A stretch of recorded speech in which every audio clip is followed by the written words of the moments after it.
안녕하세요, 여러분. 환영하고 축복합니다. 오늘은 62일차입니다. 오늘은 전심으로 라는 주제로 하나님 말씀 같이 나누겠습니다. 전심으로 무엇을 하라는 이야기일까요? 전심으로 나의 자녀답게 행하라, 살아라.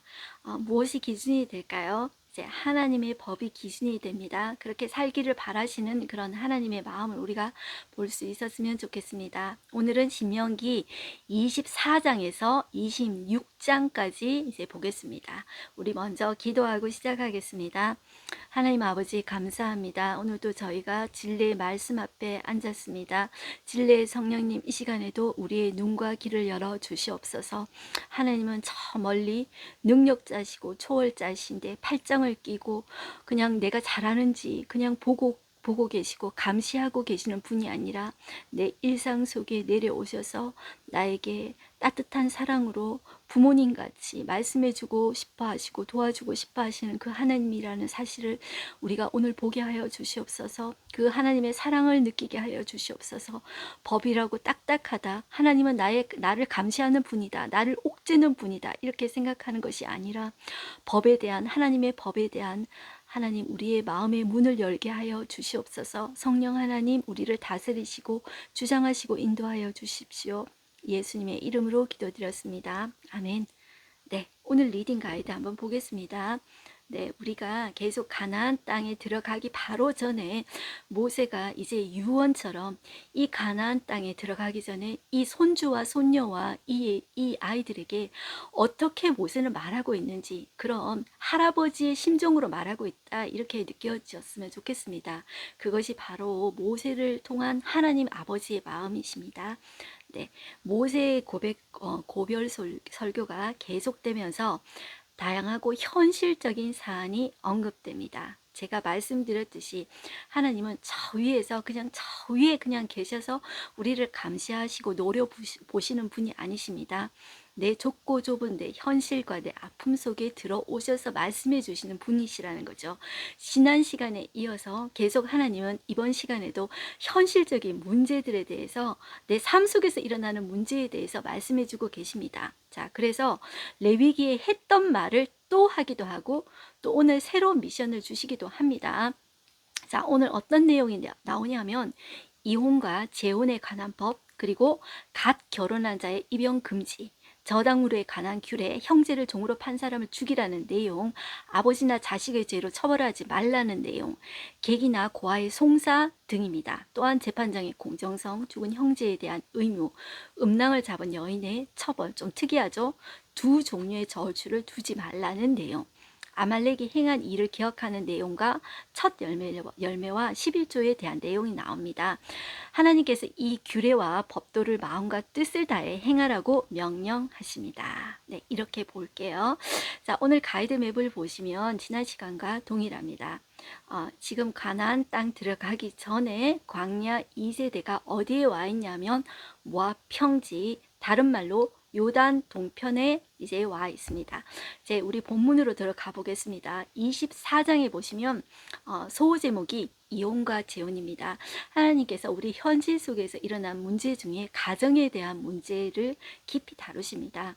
여러분들, 가정은, 부부는 하나님께서 만드신 것입니다. 그런데 하나님께서 이혼하라 재혼하라 이렇게 하신 것이 아닙니다. 결혼 자체는 하나님께서 만든 것이고 신성합니다. 그런데 여러분들, 오늘 24장에 나오는 내용은 인간의 본성이 선악과를 따먹고 나서부터 이제 악한 마음이 있습니다. 그렇게 해서 이용하게 됩니다. 하나님께서 주신 귀한 선물을 아담이 그 하와를 보고 너는 내 뼈 중에 뼈요 살 중에 살이라 라고 이렇게 사랑 고백을 하지 않았습니까? 그런데 선악과를 따먹은 이후에 인간에게 욕심이 들어오게 되고 죄가 들어오게 됩니다. 그래서 하나님이 주신 선물인 결혼조차도 이제 악용해서 자기 이기적으로 사용한단 말이에요. 자, 그래서 하나님이 그 약자들에 대한 보호법을 주시게 됩니다.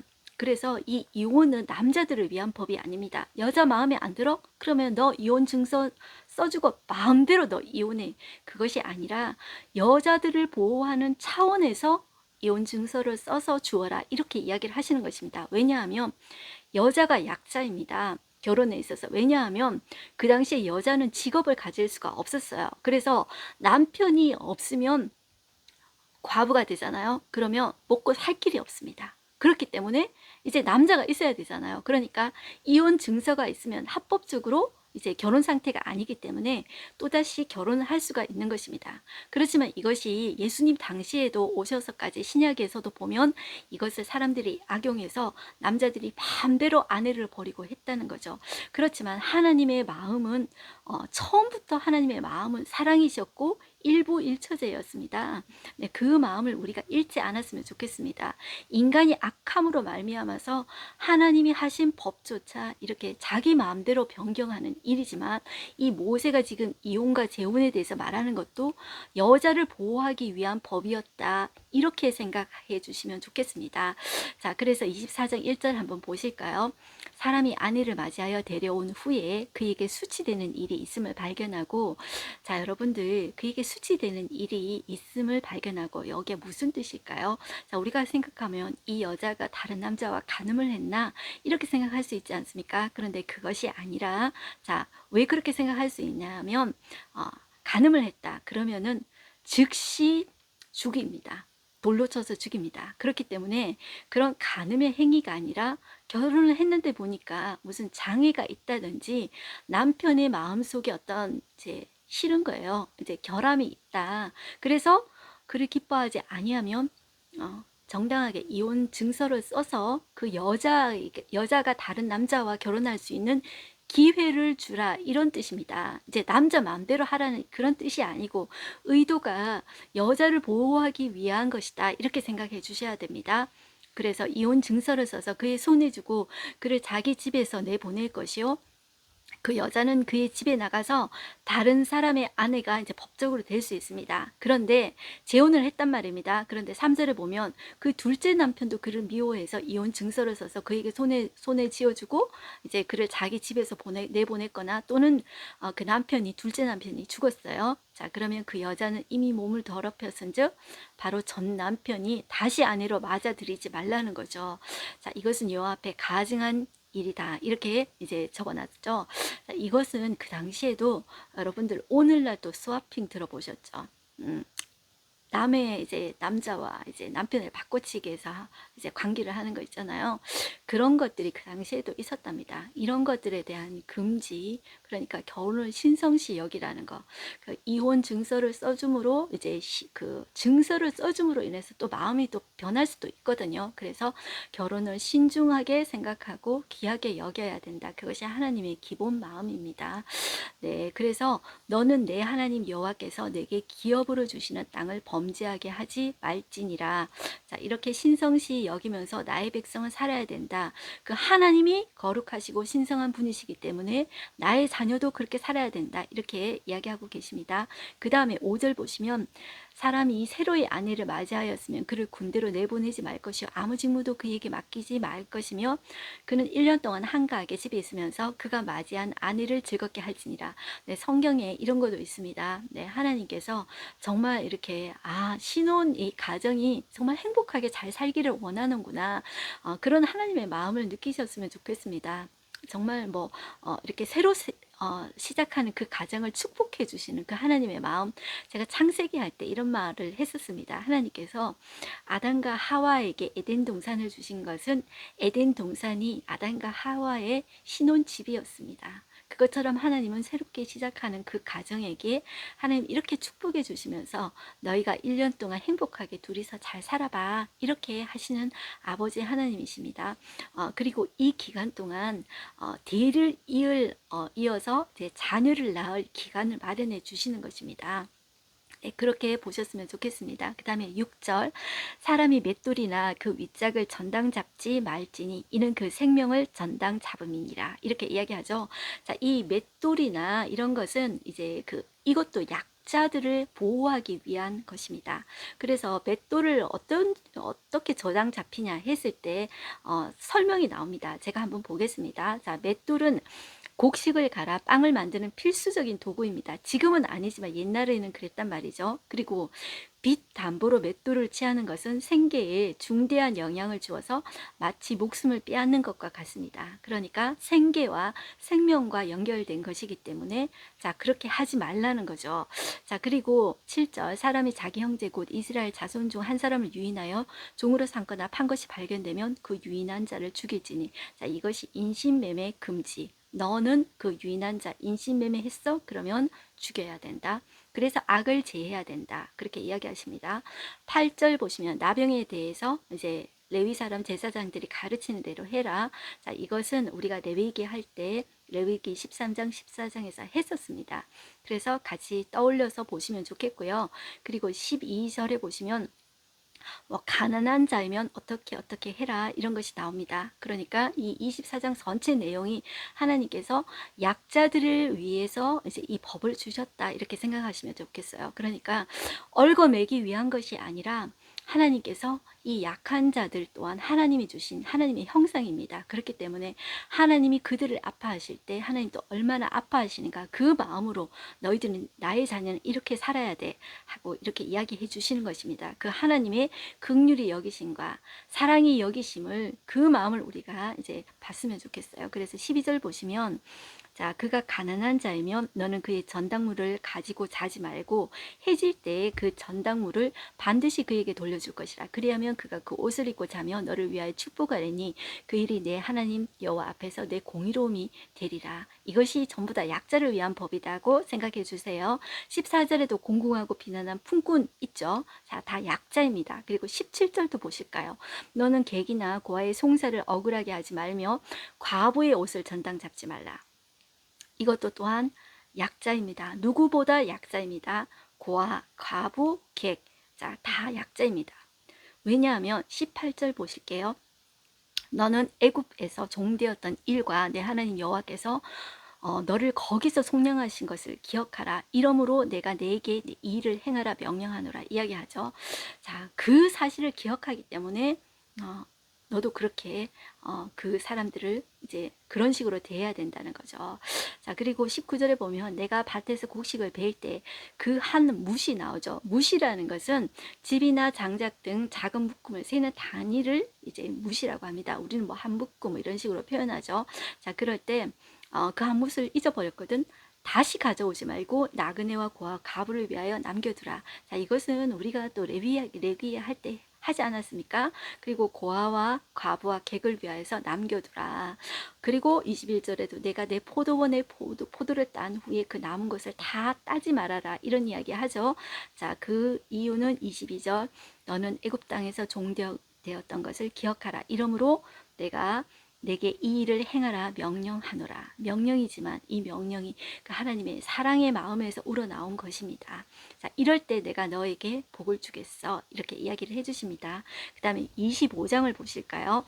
자, 사람들 사이에 시비가 생겨서 재판을 청하면 재판장은 그를 재판하여 의인은 의롭다 하고 악인은 정죄할 것이며, 자, 왜 이런 일이 당연한 것 같지만 예나 지금이나 돈을 받으면은 없던 죄도 있게 해주고, 자, 있던 죄도 없게 해주고, 왜? 유전무죄. 돈이 있으면 죄가 없고, 돈이 없으면 죄가 있는 거, 그거 아시죠?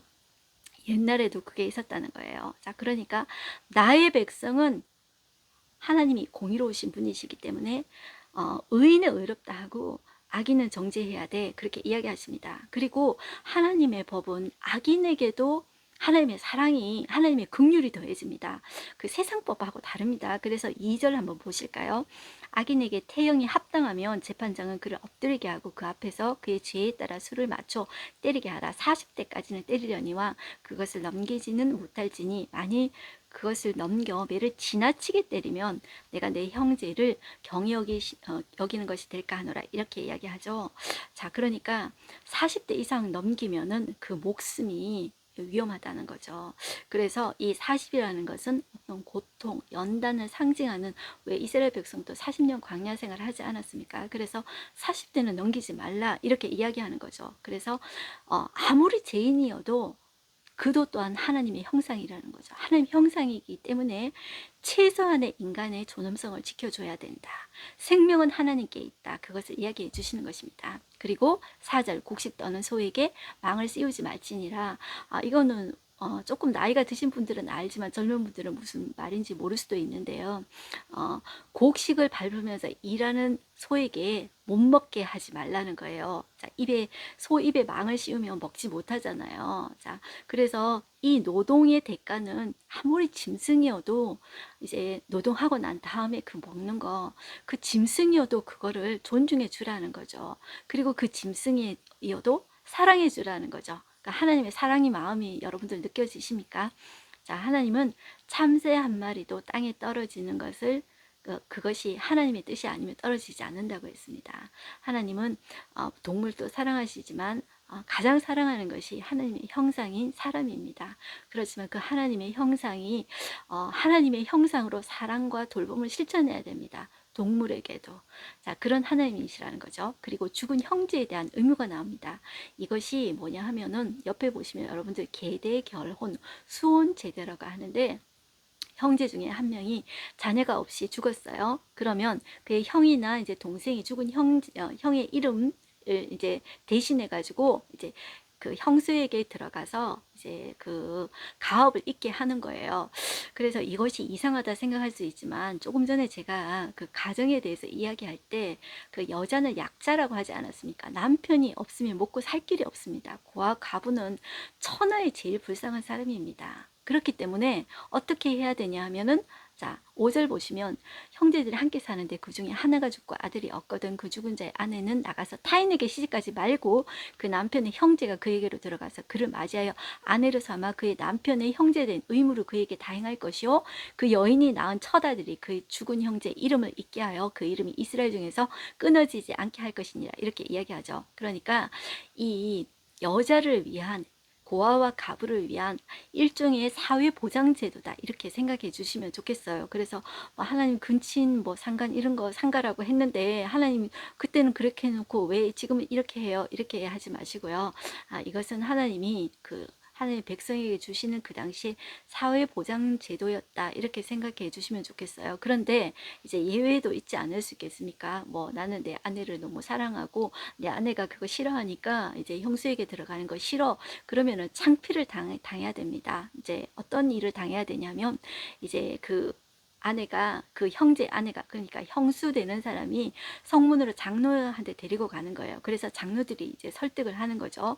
그런데 자, 여기 보시면 남편의 형제가 그 형제 이름을 이스라엘 중에 있기를 싫어하여 남편의 형제된 의무를 내게 행하지 아니하나이다 할 것이요. 자, 그 성읍의 장로들이 불러다가 이제 대화를 하는 거예요. 자, 그가 이미 정한 뜻대로 말하기를 내가 그 여자를 맞이하기를 즐겨하지 아니하노라 이렇게 말을 하면 9절 그 형제의 아내가 장로들 앞에서 그에게 나아가서 그의 발에서 신을 벗기고 그의 얼굴에 침을 뱉으며 이거는 이제 창피를 주는 거예요. 자, 형을 대신해서 가문을 이을 이제 대리자가 되어 줘야 되는데 그걸 안 하겠다는 거예요. 그래서 수치를 이제 주게 하는 거예요. 자, 그렇게 되는 것을 미리 이제 장로들한테 이야기를 해서 그래도 너 안 하겠냐? 그러면 이제 어쩔 수 없이 그 가족은 이제 창피를 당하게 되는 거죠. 그래서 이것이 이제 룻기에 나옵니다. 그래서 똑같은 이런 장면들이 룻기에 하나의 영화 장면처럼 똑같이 나옵니다. 그래서 형제 아내가 장로들 앞에 그에게 나아가서 그의 발에서 신을 벗기고 그의 얼굴에 침을 뱉으며 이르기를 그의 형제의 집을 세우기를 즐겨하지 아니하는 자에게는 이같이 할 것이니라 하고 이스라엘 중에서 그의 이름을 신 벗김 받은 자의 집이라 부를 것이니라. 그렇게 해서 이제 창피를 줌으로써 이제 그렇게 하지 말라는 거죠. 자, 그 다음에 다른 법이 있습니다. 이거는 조금 이상한데요. 자, 두 사람이 서로 싸울 때, 두 사람이 싸우고 있어요. 그런데 한 사람의 아내가 그 치는 자의 손에서 자기 남편을 구하려고 해서 가까이 가서 손을 벌려 그 사람이 음낭을 잡거든 너는 그 여인의 손을 찍어버릴 것이고 내 눈이 그를 불쌍히 여기지 말지니라 이래요. 자, 이거 너무 과하다 싶지 않습니까? 하지만 여러분들 이것이 왜 그러냐 하면 이 남자의 이 생식기는 음낭은 남자의 급소 중에 급소입니다. 그런데 이것을 잘못 만지거나 여자들이 왜 호신술 배우다가 급할 때 거기를 발로 이렇게 딱 차지 않습니까? 그럴 때 문제가 입을 때 자녀를 생산하지 못하게 됩니다. 그렇기 때문에 그 당시에 자녀는 정말 엄청난 거예요. 그렇기 때문에 이것은 자, 아끼지 말고 손을 찍어버릴 정도로 그렇게 이제 정말 엄중한 벌을 내려라, 이제 이런 뜻입니다. 자, 그렇기 때문에 이제 경고를 줌으로써 이렇게 하면은 절대로 안 된다는 거죠. 오늘날 이런 사람이 있을까 했을 때 그냥 저는 그 여자들이 이제 자기 위험을 찾을 때 자, 그렇게 뭐 정당방위처럼 그렇게 하지 않겠습니까? 그런데 그렇게까지는 해서는 안 된다. 이제 하나님의 자녀는 그렇게 적어 놓은 거죠. 거기에 우리도 그냥 이제 그냥 그렇구나 이렇게 순종했으면 좋겠습니다. 지금 어떤 형편과 다르기 때문에 뭐 이런 것도 다 있어 너무한다 이렇게 그냥 보시지 마시고요. 13절에 보시면 너는 내 주머니에 두 종류의 저울추 곧 큰 것과 작은 것을 넣지 말 것이며 내 집에 두 종류의 대 곧 큰 것과 작은 것을 두지 말 것이요 오직 온전하고 공정한 추를 두며 온전하고 공정한 대를 둘 것이라. 이제 왜냐하면 하나님 자체가 공정한 분이세요. 그렇기 때문에 나의 자녀도 어떻게 살아라 속이면서 사는 것이 아니라 공정하게 살아라. 세상 사람들은 속여요. 그렇지만 너희는 달라야 한다. 그러면 결국 누가 복을 주시냐? 하나님이 복을 주시고 여기 말씀해 주십니다. 그리하면 내 하나님 여호와께서 내게 주시는 땅에서 내 날이 길리라 이렇게 이야기하십니다. 그 다음에 아말렉에 대한 기억을 지워버리라 이렇게 이야기하죠. 진멸하라고 이렇게 이야기해요. 자, 이것은 이 아말렉이 누구냐 하면 에서의 아들 엘리바스와 그의 첩 아다 사이에 낳은 자손입니다. 그러니까 같은 친척이 아닙니까? 그런데 이스라엘 백성이 출애굽할 때 자, 가장 피곤하고 힘들 때 뒤에서 떨어져 있는 여자와 노인과 어린아이들 같은 약자들 있잖아요. 그 약자들을 칩니다. 그리고 이 에서의 자손 이 아말렉이 여호와를 두려워하지 않고 경히 여겼다고 나옵니다. 그래서 18절에 한번 보실까요? 곧 그들이 너를 길에서 만나 내가 피곤할 때 내 뒤에 떨어진 약한 자들, 뒤에 떨어진 약한 자들을 쳤고 그리고 결과적 그들은 하나님을 두려워하지 아니하였다는 거예요. 그래서 너는 천하에서 아말렉에 대한 기억을 지워버리라. 이것이 여러분들 사울 왕 때도 이 아말렉과의 전투가 나옵니다. 그런데 아말렉과의 전투에서 사울 왕은 좋은 것은 남기고 이제 나쁜 것만 이제 멸하고 그렇게 됐죠. 이제 다윗 왕 때 이제 진멸하게 됩니다. 자, 그 다음에 26장에 오시면 토지소산에 대해서 나오는데 이 토지소산은 왜 나올까요? 이제 곧 들어가면 여러분들 가나안 땅이 나오지 않습니까? 그래서 하나님이 가나안 땅에 들어가서 너희들 토지소산에 대해서 어떻게 해야 될지를 하나님의 자녀로서 이야기하시는 거예요. 두 가지 핵심 사항이 있는데요. 첫 열매, 자, 여기에는 만물이라고 적어놨습니다. 첫 열매 드려라. 그리고 3년마다 11조를 드려라. 왜냐하면 모든 것이 다 하나님이시라는 하나님의 것이라는 신앙 고백으로 드리는 것입니다. 그래서 하나님이 뭘 아쉬워서 드리라는 것이 아니라 하나님은 하나님의 백성이 이거 하나님께서 주셨습니다. 신앙 고백하는 것을 기쁘게 받으십니다. 그래서 정말 나에 있는 이 모든 것이 내 것이 아니라 하나님께로 왔습니다. 그렇기 때문에 하나님 제가 감사합니다. 하나님 주신 것에 대해서 만족합니다. 이런 고백을 하는 것을 하나님께서 기뻐하십니다. 그래서 이런 표현이라고 여러분들 보시면 좋겠습니다. 그래서 여러분들 그 핵심은 두 가지이기 때문에 다른 것을 읽어보시면 되고요. 자, 5절 한번 보실까요? 5절 너는 또 내 하나님 여호와 앞에 아뢰기를 내 조상은 방랑하는 아람 사람으로서 애굽에 내려가 거기에서 소수로 거류하였더니 거기에서 크고 강하고 번성한 민족이 되었는데 나오죠. 자, 왜 이 조상을 방랑하는 아람 사람이라고 표현했냐 하면 자, 설명이 나옵니다. 자, 야곱을 아람 사람으로 보는 거예요. 이 야곱에게서 이름이 하나님과의 씨름에서 바뀌어가지고 이스라엘로 바뀌지 않습니까? 자, 그들의 조상은 야곱을 지칭하는 거예요. 그런데 이 야곱이 형 에서의 이제 낯을 피해서 형이 죽이려고 하니까 그 바단 아람에서 20년 동안 살지 않습니까? 그래서 자, 그 표현을 이제 20년 이제 동안 방랑 사람, 그 아람 사람으로서 거기서 바단 아람에서 살았기 때문에 자 그렇게 표현해 놨다 이렇게 생각해 주시면 좋겠습니다. 그리고 이제 그 야곱의 어머니인 리브가도 바단 아람 사람의 출신이다. 자 그렇게 이제 보시고요. 자, 그 다음에 10절로 한번 가보겠습니다. 10절에 제가 말한 그 핵심 내용 두 가지가 이제 나옵니다. 10절. 그래서 이제 신앙 고백으로 드리는 거라 그랬죠. 10절 보겠습니다. 여호와여 이제 내가 주께서 내게 주신 토지 소산의 만물을 가져왔나이다 하고 너는 그것을 내 하나님 여호와 앞에 두고 내 하나님 여호와 앞에 경배할 것이며 내 하나님 여호와께서 너와 내 집에 주신 모든 복으로 말미암아 너는 레위인가 너희 가운데 거류하는 객과 함께 즐거워할지니라. 자, 셋째 해에 그 11조를 드리는 해에 내 모든 소산의 11조 내기를 마친 후에 그것을 레위인과 객과 고아와 가부에게 주어 내 성읍 안에서 먹고 배부르게 하라. 하나님은 이 약자들과 함께 그 11조를 이제 11조 드린 소산물을 주면서 나누면서 기뻐하면서 즐거워하기를 원하신다는 거죠. 하나님은 내 혼자 먹고 즐기는 것이 아니라 하나님에 대한 신앙 고백을 하고 자, 그 약자들과 함께 즐거워하며 함께 기뻐하기를 원하시는 그런 하나님이시다. 자, 이렇게 보시면 좋겠습니다. 그러면서 너희는 나의 보배로운 백성이다 이렇게 이야기하죠. 그래서 16절 보겠습니다. 오늘 내 하나님 여호와께서 이 규례와 법들을 행하라고 내게 명령하시다니 그런즉 너는 마음을 다하고 뜻을 다하여 지켜 행하라. 내가 오늘 여호와를 내 하나님으로 인정하고 또 그 도를 행하고 그의 규례와 명령과 법들을 지키며 그의 소리를 들으리라. 확언하였고 여호와께서도 내게 말씀하신 대로 오늘 너를 그의 보배로운 백성이 되게 하시고 여러분들 전에 출애굽기 할 때 제사장의 옷 속에 여러분들 12보석 새긴 거 기억해 보세요. 보배로운 백성이 바로 저와 여러분이 됩니다. 나는 보배로운 백성이다. 나는 하나님의 자존심이다. 다시 한번 떠올려 주셨으면 좋겠고요. 그의 모든 명령을 지키라 확언하였느니라. 그것이 우리를 이제 옥지는 족쇄가 아니라 하나님이 그런 분이시기 때문에 하나님을 섬기는 하나님을 믿는 그의 자녀 또한 이렇게 닮아가기를 원하시는 분이시다. 이렇게 여러분들 봐주셨으면 좋겠습니다. 자 그리고 자 여러분들 끝에 보시면 19절 그런즉 여호와께서 너를 지으신 모든 민족 위에 뛰어나게 하사 찬송과 명예와 영광을 삼으시고 찬송과 명예와 영광을 삼으시고 그가 말씀하신 대로 너를 내 하나님 여호와의 성민 거룩한 백성이 되게 하시리라.